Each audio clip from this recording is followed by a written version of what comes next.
श्री स्वामी समर्थ. नमस्कार मंडळी, स्वागत आहे तुम्हा सर्वांचं आपल्या मराठी यूट्यूब चॅनलमध्ये. स्वामी महाराजांच्या कृपेने तुमच्या सर्व चांगल्या इच्छा पूर्ण हो, हीच स्वामींच्या चरणी प्रार्थना करते आणि आज या नवीन व्हिडिओला सुरुवात करते. उद्या आहे 4 ऑगस्ट, वार रविवार, आणि या दिवशी आलेली आहेत आषाढ अमावस्या. या आषाढ अमावस्येला दीप अमावस्या, दर्श अमावस्या, गटारी अमावस्या असं सुद्धा म्हटलं जातं. आषाढी अमावस्येच्या दिवशी पितरांच्या सेवेसोबतच माता लक्ष्मी आणि भगवान विष्णू यांच्या सेवेसोबतच आपण दिव्यांची सुद्धा पूजा करत असतो. या दिवशी दिव्यांची पूजा करायला विशेष महत्त्व दिलं जातं. आषाढ अमावस्या हा आषाढ महिन्याचा शेवटचा दिवस आणि यानंतर दुसऱ्या दिवशी पवित्र श्रावण हा चालू होतो. यामुळे ही आषाढी अमावस्या अतिशय महत्त्वाची मानली जाते. आषाढ हा महिना भगवान विष्णूंच्या उपासनेसाठी समर्पित आहे. या काळात भगवान विष्णूंची पूजा केल्याने सुख समृद्धी येते. पितृदेवांना प्रसन्न करण्यासाठी हा महिना अत्यंत शुभ मानला जातो. अनेक वेळा कळत नकळत केलेल्या चुकांमुळे माणसाला पितृदोषासमोर जावे लागते आणि म्हणूनच या दिवशी वास्तुशास्त्रानुसार सांगितलेले अनेक प्रभावी उपाय केले जातात. आज या व्हिडिओमध्ये मी तुम्हाला एक अतिशय प्रभावी असा उपाय सांगणार आहेत.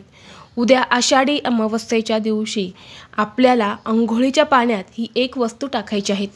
ही वस्तू टाकल्याने नकारात्मक शक्ती, पितृदोष, कर्णीबाधा, शत्रुपीडा, शत्रुत्रास हा नष्ट होऊन 7 पिढ्यांचं दारिद्र्य हे नष्ट होईल. मनातील कितीही कठीणातील कठीण इच्छा ही पूर्ण होईल. असा हा उपाय आज या व्हिडिओमध्ये मी तुमच्यासोबत शेअर करणार आहे. त्यामुळे तुम्ही हा व्हिडिओ स्किप न करता शेवटपर्यंत पाहत राहा. चॅनलवरती नवीन असाल तर सबस्क्राईब करा आणि असेच माहितीपूर्व नवनवीन व्हिडिओ पाहण्यासाठी बेल आयकॉनला प्रेस करा. म्हणजे जेव्हा कधी मी नवीन व्हिडिओ अपलोड करेल त्याचं नोटिफिकेशन सर्वात अगोदर तुम्हाला भेटेल आणि तुम्ही एक पण व्हिडिओ मिस करणार नाही. तर पहा, आषाढी अमावस्येच्या दिवशी पवित्र नद्यांमध्ये स्नान करून पितृपूजा केल्याने अनेक फायदे आपल्याला मिळत असतात. या अमावस्येला गंगा नदी स्नान केल्याने किंवा पवित्र पाण्याने स्नान केल्याने पितृदेवांच्या आत्म्याला शांती मिळते. तसेच या दिवशी पवित्र नदीत स्नान केल्याने वाईट कर्म, पापांचा देखील नाश होतो. जर आपल्याला काही दोष लागलेले असेल, कोणी काही आपल्यावरती करणी बाधा केलेली असेल, वारंवार आपल्याला शत्रूचा त्रास होत असेल, दरिद्री आणि गरिबी ही आपली पाठ सोडत नसेल, तर तुम्ही नक्कीच या आषाढी अमावस्येच्या दिवशी पवित्र गंगेवरती स्नान करा. जर तुम्हाला पवित्र गंगेवरती स्नान करणं शक्य झालं नाही तर घरच्या घरीच मी तुम्हाला एक वस्तू सांगणार आहेत. ती जर तुम्ही अंघोळीच्या पाण्यात टाकून स्नान केले तर तुम्हाला पवित्र गंगेवरती स्नान केल्याचं पुण्य जे आहे तर ते प्राप्त होईल. बऱ्याच वेळा आपल्या आयुष्यामध्ये खूप चांगले असे दिवस चालू असतात आणि अचानक या दिवसांमध्ये बदल होतो. जसे की आपल्या मागे संकट, अडचणी हे यायला सुरुवात होतात. जसे की आपल्याकडे पैसा टिकत नाही, सतत पैशांच्या अडचणी यायला सुरुवात होते. लक्ष्मी प्रसन्न होत नाही आणि स्थिरही राहत नाही. त्याचबरोबर आपल्या आयुष्यामध्ये अशी काही लोक असतात की त्यांना आपलं चांगलं देखवत नाही. आपले ते शत्रू असतात. बऱ्याच वेळा ते आपलं वाईट होण्यासाठी प्रयत्न करत असतात आणि या लोकांमुळे सुद्धा आपल्या जीवनामध्ये अडचणी यायला सुरुवात होते. आपलं कुठलंही महत्त्वाचं काम हे पूर्ण होत नाही. त्याचबरोबर मनामध्ये भरपूर दिवसापासून एखादी इच्छा असते आणि ही इच्छा पूर्ण होण्यासाठी आपण आपल्या आयुष्यामध्ये भरपूर तडजोड मेहनत करत असतो. परंतु कधी कधी मेहनत आणि प्रयत्न करूनही आपली कुठलीही इच्छा ही पूर्ण होत नाही. जर आपल्याला पितृदोष लागलेला असेल किंवा आपल्या कुंडलीमधले ग्रह हे कमकुवत असेल तर अशा समस्या ज्या आहेत तर त्या आपल्यासोबत होत असतात. आणि म्हणूनच जेव्हा विशेष तिथी असते तर त्या तिथीला पवित्र नद्यांमध्ये, गंगेवरती, तीर्थक्षेत्री स्नान करायला विशेष महत्त्व दिलं जातं. परंतु आता आपल्याला सर्वांनाच पवित्र गंगेवरती जाऊन स्नान करणं शक्य नसतं. अशावेळी जर आपण घरच्या घरीच अमावस्या, पौर्णिमा या तिथींना जर काही वस्तू अंघोळीच्या पाण्यात टाकल्या तर नक्कीच आपल्याला पवित्र गंगेवरती स्नान केल्याचं पुण्य प्राप्त होत असतं आणि जीवनातील अनेक अडचणी ह्या दूर होतात.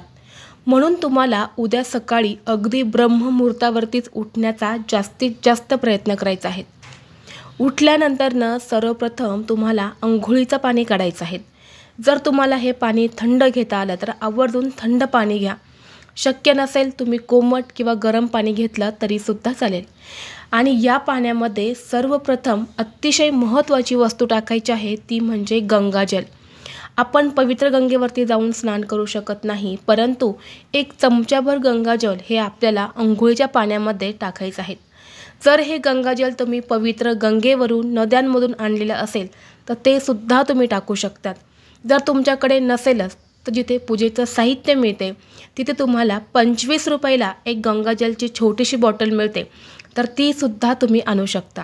आणि त्यातलं एक चमचाभर गंगाजल हे तुम्ही अंघोळीच्या पाण्यात टाकायचं आहे. हे गंगाजल अंघोळीच्या पाण्यात टाकल्याने आपल्याला पवित्र गंगेवरती स्नान केल्याचं पुण्य जे आहे तर ते प्राप्त होतं. पितृ प्रसन्न होतात, पितृ आपल्याला आशीर्वाद देतात आणि यामुळेच आपल्या जीवनातील यशाचे सर्व मार्ग हे खुले होतात. त्याचबरोबर पुढची वस्तू टाकायची आहे ती म्हणजे खडे मीठ. खडे मीठ नसेल तर तुम्ही बारीक मीठसुद्धा टाकू शकता. मीठ हे अंघोळीच्या पाण्यात टाकल्याने नकारात्मकता, वाईट शक्ती, करणी बाधा, नजरदोष जर आपल्याला कुणी लावलेला असेल तर या सर्व समस्या ज्या आहेत तर त्या दूर होतात. यामुळे थोडंसं खडे मीठ जे आहे तर ते अंघोळीच्या पाण्यात टाकायचं आहे. त्याचबरोबर प्रखर पितृदोष हा दूर होण्यासाठी, पितृदोषाचा त्रास हा नष्ट होण्यासाठी आणि आपली प्रगती होण्यासाठी अगदी चिमूटभर काळे तीळ जे आहे तर ते टाकायचे आहेत. बघा, अमावस्येच्या दिवशी अनेक जण पवित्र गंगेवरती जाऊन स्नान करून काळे तीळ जे आहेत तर ते पितरांना अर्पण करत असतात. हे तीळ अर्पण केल्याने कितीही प्रखर पितृदोष असेल, कितीही पितृदोषाचा आपल्याला त्रास असेल तर तो कमी होतो, पितृ प्रसन्न होतात. म्हणून अगदी चिमूटभर काळे तीळ हे तुम्हाला अंघोळीच्या पाण्यात टाकायचे आहेत. या दिवशी काळे तीळ घालून स्नान करायला खूप महत्त्व दिलं जातं. सोबतच अनेक अडचणी देखील दूर होतात. त्याचबरोबर आपली गरिबी, दरिद्री, आर्थिक समस्या दूर करण्यासाठी एक तुळशीचं पान हे देखील आपल्याला अंघोळीच्या पाण्यात टाकायचं आहे. असं म्हणतात की एकादशी, अमावस्या, पौर्णिमा या तिथींना अंघोळीच्या पाण्यामध्ये तुळशीचं पान टाकलं तर माता लक्ष्मी ही प्रसन्न होते आणि यामुळे आपली संपूर्ण गरिबी, दरिद्री ही निघून जाते. पैसे येण्याचे सर्व मार्ग हे मोकळे होतात. तर ह्या वस्तू आपल्याला अंघोळीच्या पाण्यात टाकून हे स्नान करायचं आहे. आता हे स्नान करताना बरेच जण चुकीच्या पद्धतीने स्नान करतात. कुणी डोक्यावरून पाणी घेतं, कुणी गुडघ्यावरती पाणी ओततं, परंतु हे स्नान पूर्णपणे चुकीचं मानलं जातं.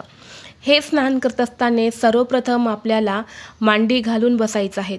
यानंतरनं एक मग घेऊन तुम्हाला उजव्या खांद्यावरती ओतायचं आहे, दुसरा मग घेऊन तुम्हाला डाव्या खांद्यावरती ओतायचं आहे आणि यानंतरनं डोक्यावरून पाणी घेऊन तुम्हाला हे स्नान जे आहे तर ते करायचं आहे.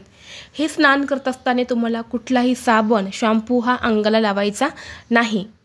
फक्त या पाण्याने तुम्हाला हे स्नान जे आहे तर ते करायचं आहे. हे स्नान करत असताना तुमच्या मनामध्ये सकारात्मक विचार ठेवायचे आहेत, वाईट विचार मनामध्ये ठेवायचे नाहीत. जर तुम्ही अशा पद्धतीने स्नान केलं तर नक्कीच तुमची सगळी नकारात्मक शक्ती, पितृदोष, करणी-बाधा, शत्रुपीडा, दारिद्र्य हे संपूर्णपणे नष्ट होऊन तुमच्या मनातील प्रत्येक इच्छा, मनोकामना ही पूर्ण होईल. त्याचबरोबर तुम्हाला हे स्नान झाल्यानंतरनं जर गरीब व्यक्तीला काही दान करणं शक्य झालं तर आवर्जून दान करा. तुम्ही काहीही दान करू शकतात, पाणी दान करू शकतात, अन्न दान करू शकतात. जी तुम्हाला एखादी गरीब व्यक्ती भेटेल त्या व्यक्तीला आवर्जून तुम्ही उद्या थोडं का होईना दान करा. या दिवशी दान करायला खूप महत्त्व दिलं जातं. व्हिडिओ तुम्हाला आवडला असेल तर लाईक करा, चॅनलवरती नवीन असाल तर सबस्क्राईब करा आणि हा व्हिडिओ आपल्या मित्रपरिवारासोबत जास्तीत जास्त शेअर करा. चला तर मग भेटू असंच पुढल्या एका नवीन व्हिडिओमध्ये. तोपर्यंत सर्वांना श्री स्वामी समर्थ.